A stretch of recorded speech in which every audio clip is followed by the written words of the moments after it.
Welcome back to the Small Business Mindset. As we are wrapping up 2024, it is a phenomenal time to think about your plans and some goal setting coming into 2025. So, this episode is walking you through that process to make sure your goals are aligned with not only your work and your business, but your personal life and your family and your friends and everything that encompasses that. Because it's all about that work life integration. What we do in business makes it successful and drives us forward, but the things that we accomplish in our work and our business directly impact how we feel about our lives, our personal lives, our family lives, and create a holistic type of approach to what we're all about. So let's get started. I want you to really think about three things as we go through this process. I want you to think about systems you have in place, or maybe you don't have in place just yet. I want to think about what processes you work through to implement those systems. And then I want to think about the plan you have moving forward. And that's really where we dive into those specific goals coming up for this next year. So let's define first and foremost, what are systems? Have you identified what is the mission and the things that you want to pursue in your business? What is your business all about? What is your culture that you want to achieve? Have you defined that? Can you rattle that off to anyone who asks? What is the mission of your business? That'll help hone in on the systems you are ready to process. What I always like to ask people, business owners and clients in my world, is that if you removed yourself from the day-to-day operations of your business, would your team or your clients or your vendors, whoever you work with, know how they work with you in your company? Can you answer that for yourself? If you can't, you probably need to get some systems in place. I know I was challenged myself this past year in thinking about that very thing. How do I onboard somebody? If I'm bringing in a new team member, whether it's an intern to a full-time staff person, when I introduce them to my company and we meet with them for the first couple days or week or month or whatever, how are they getting onboarded? And what systems do I have in place to make sure they are going through the same systems and processes to make sure they accomplish what I intend them to accomplish and integrate them into my culture? So it might be just as simple as, what do you want them to learn the first day on the job or the first week on the job? And catalog it out. Okay, 30 days, they should be accomplishing this or understanding that.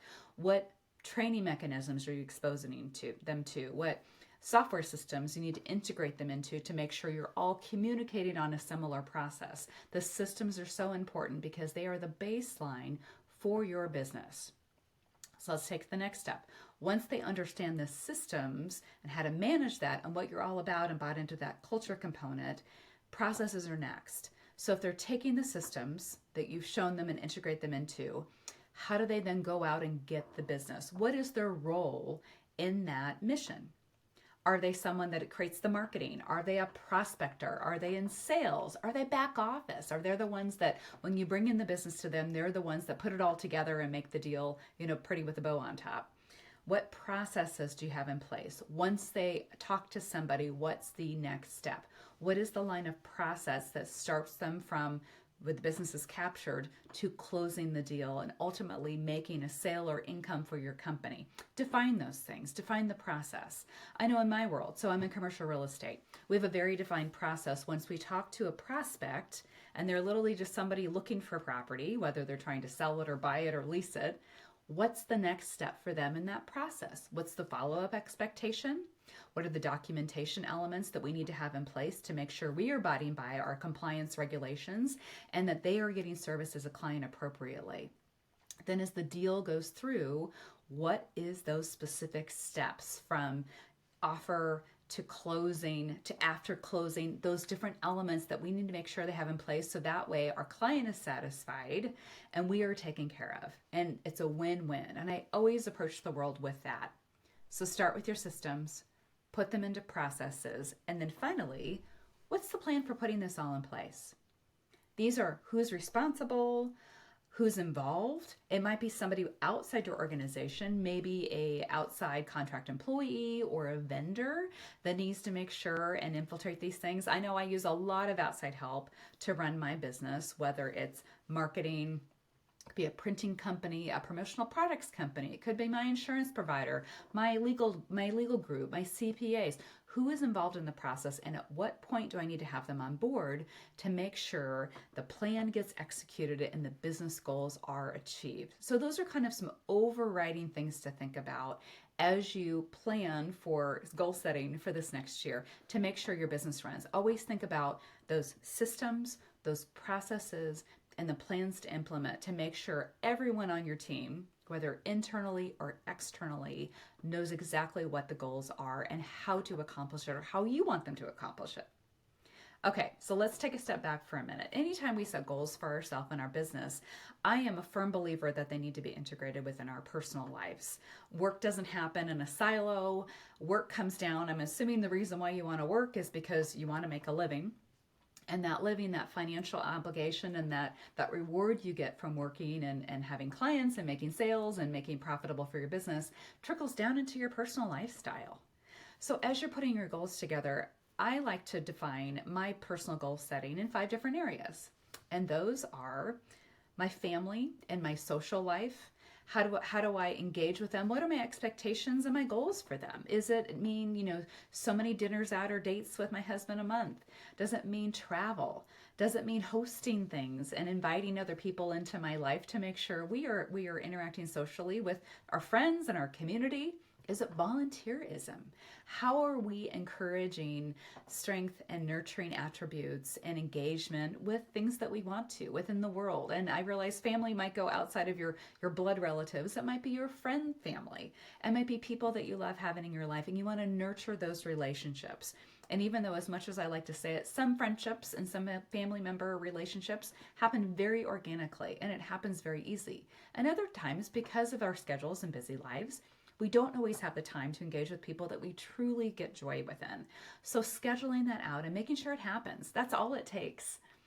Okay, next, I like to focus on for goal setting, your spiritual and your mental capacity. Where do you want to grow in this area this next year? Now, depending on your religion, you might have something that's strong in your life where you are a devout Christian or you practice Judaism or another type of religion that's very important to you. I do think that should be part of your goals. But in addition to that, your mental state and your emotional state, how are you taking care of yourself and filling your soul throughout the year? This could be things like, well, I'm going to practice my faith by attending a service or a study or reading, or engaging in those things that fills my cup from a soul-searching expectation. But I'm also taking time to make sure I am fulfilling my mental health needs. Whether it's quiet time or meditation or spending time in nature or talking through some things and identifying that. I think those are things that we need to be mindful of to make sure we are mentally doing well and we are spiritually doing well. And the inside of us is feeling fulfilled and we feel centered and grounded. So what are those goals for you? What does that look like in your life? Whether it's a daily practice or a weekly practice or longer than that, what are you going towards? How do you want to feel every day and how you're connected with yourself and your well-being? The next, physical health. Now this could mean how much you're working out, but it could mean how are you feeling? Are you out of pain? Are you eating well? Are you getting regular checkups at the doctor? Have you done a physical in a while? If you're a girl, have you done a mammogram this year, depending on your age? Are you getting those checkups and understanding where you are baseline? I'm a firm believer. Everyone should feel good every day. There's no reason why you should be in pain every day. Whether it's muscle tension and tense. I know a lot of times I carry my tension in my neck and my shoulders, and I know when stuff gets all creaky cranky, I'm like, okay, what is happening? What is something where I'm off? I'm not paying attention to my eating habits. Am I not moving? Am I not taking time for myself and finding those quiet moments to have, mental and spiritual relaxation and giving my brain a break? Because a lot of times, our emotions get the best of us, and that can attribute to physical pain. I know I deal with migraine headaches. It's things like that. When I'm going, and sometimes the going's great. I'm just going so fast, I don't take a time and I don't pay attention to those physical attributes in my life that keep me from performing at my best. I'm also a firm believer in if you want to make a change to your physical lifestyle, whether it's your weight or your eating habits or your physical activity, it's hard sometimes to say, that's a bad thing, I need to change that. So I'm going to have you think about 2 different things. I want to think only about, I'm going to add something in that's good. and not so much of taking away. So it's hard, I'm somebody that I love a glass of wine every day. And so by me saying I'm never going to drink alcohol again, big step, maybe a great step, but maybe instead I'm only going to have one glass a day. Or I'm going to add in extra things. Like instead of drinking 2 glasses, I'm going to add in a glass of tea at night. Maybe it's a decaf tea or something that I can sip on that gives me the same type of sensation as that. On the physical side, again, adding something. Don't worry about making it an everyday habit thing. That'll come. But if you add in that one little thing, and it might be extra walking, taking a lap, taking a 10-minute walk, go to the mailbox, go down to the end of the block and back if you work from home, I know we've talked about, taking the stairs or parking in the back of the parking lot, but extra movement. I know a friend of mine and I just started the last few weeks trying to work in. It's 15 minutes. It's a quick little interval workout that we're doing with each other on FaceTime in the mornings, but it's a chance for us to do high intensity workouts without any weights or any equipment. It's with our body. And we literally, that 15 minutes of time that we're doing face to face, we get to have a little conversation, and we're literally doing 3 to 5 exercises, whether it's squats or lunges or push-ups or sit-ups or things like that, things that we can do at home in any place. And honestly, if you don't have 15 minutes, take 1 minute. 1 minute, what you can do for 1 minute. Can you do squats for 1 minute? Can you hold a plank for 1 minute? It's just adding in those little things to make them so easy. You don't have to change your clothes. You don't have to leave your house. You can do it privately by yourself, and it can happen so fast. But if you start adding in those little bits of goodness, they add up and they become a lot easier. You're like, wait a minute, that was nothing. I'll keep going. I'll add another minute. I'll add another exercise and things like that. On the eating front, I know this has been a challenge for me too. I have been focused on the last couple of years about making sure I'm adding more protein into my life, because as I get older and we lose muscle mass after the age of 40, according to my doctor, she also likes to call our bodies meat suits. And so believe it or not, most of us don't get as much protein as we probably need. And protein gives us energy, helps us promote healthy muscles. And so I challenge you, and she challenged me, get 100 grams or more of protein a day.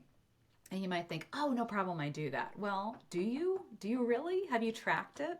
I know I thought I was, and I wasn't even anywhere close. And so being mindful of adding in protein, adding in green leafy vegetables, just a little bit, incorporate them into the pasta dish you're making, and throw some extra vegetables in there, because more than likely the sauce is going to mask the taste anyways, and you're not going to notice it if you're somebody that doesn't like vegetables. I even found, I know like our family loves lasagna, so I found a vegetable based, I think it's lentils, a noodle that I can use instead of just a regular enriched flour type of noodle. So it's just little tricks like that. Zucchini is a great thing to add into those things too, that nobody really tends to notice if they're in there or not, and it's just a little healthy additive. Paying attention to labels. I know I like yogurt. And so I switched to a Greek yogurt that has a higher protein content in it. So I'm getting 12 grams of protein with yogurt instead of maybe the normal 5 or 6 that comes with your run-of-the-mill yogurt. So it's just little tricks like that you can add into your day. So you're not depriving yourself of anything, but you're just making a quick little add-on, and you're switching things up, and see how you feel. All right, next, your financial health, which I think anytime we think of goal setting, that's probably number 1 on our list. Your financial health. Here's something that I want you to think about. I think it's great to have a financial goal for your business, for your sales. Hey, I want to get to $1 million in sales. I want to get to 500,000 in sales. I want to take home at least 6 figures. And I think I probably shared with you before on a podcast or on a recording. I read a book this last year that I probably should have read a long time ago. It's called Profit First. If you haven't read it, please check it out. I think it's fantastic for any business owner to read and understand some good fundamentals in there. And here's the philosophy of the book. I think we traditionally think about how we run our finances. We have a profit, we deduct our expenses, and then we get the leftovers. And that's what we take home, right? That's our revenue. That's what goes in our profit margin. So let me do that again. Revenues, subtract the expenses, we get the income. That's traditionally how we've looked at things. Well, this author kind of turns it on its head a little bit. So we have our revenues, what comes into the business. Instead of subtracting those expenses first, subtract your profit first. So pay yourself first. And in the book, they give you some ideas on, okay, if you make in these ranges, what should that profit margin be? Should it be 20%, 40%, 80%? you put that metric first. And then what you're left with is the actual expense pot.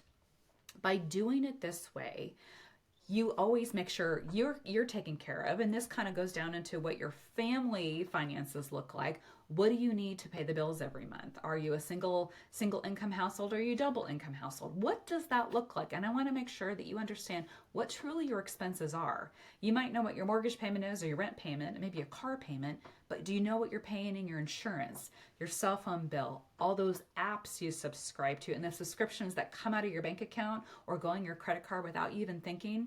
Get out all your credit card bills and understand what those monthly recurring charges are. Write them down. I bet you might be surprised, and you might have to do a little cleanup because that's money going out of your life right away. This exercise with the whole profit first philosophy allows you, when the money you're left over at the end of the month, if your expenses are far outweigh what the money left over at the end of the month is, you need to start making some completely different decisions. And that's not a bad thing.